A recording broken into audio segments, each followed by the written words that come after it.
India Congress president Shri Rahul Gandhi గారికి ధన్యవాదాలు తెలియజేయడానికి మేమందరం సమావేశమయ్యాం.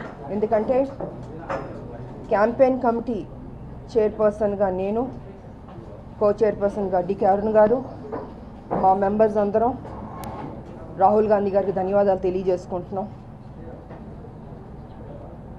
మాకు ఈ బాధ్యత ఇచ్చారు.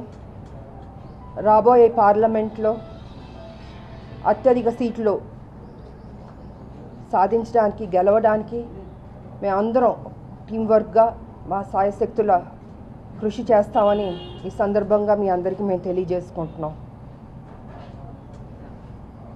మొన్న జరిగిన అసెంబ్లీ ఎన్నికల్లో మీ అందరికీ తెలుసు, కుట్రలు కుతంత్రాలు జరిగాయి. రాయల్గా టీఆర్ఎస్ రాలేదు. అనేక సందేహాలు అందరికీ ఉన్నాయి. అది ఈవీఎం ట్యాంపరింగ్ కావచ్చు, కొన్ని లక్షలు పోసి ఓట్లు కొనడం కావచ్చు, మోసం చేయడం కావచ్చు, రిగ్గింగ్ కావచ్చు.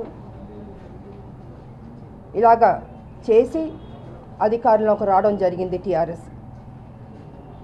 ప్రజలందరూ గమనిస్తున్నారు. ఈ వాస్తవాలన్నీ తెలుసు.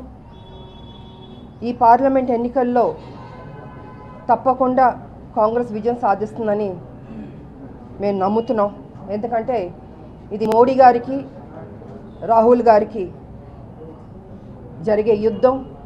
న్యాయం గెలవాలి, బీజేపీ ఓడిపోవాలి, కాంగ్రెస్ గెలవాలని ఈ సందర్భంగా మీ అందరికీ నేను తెలియజేసుకుంటున్నాను.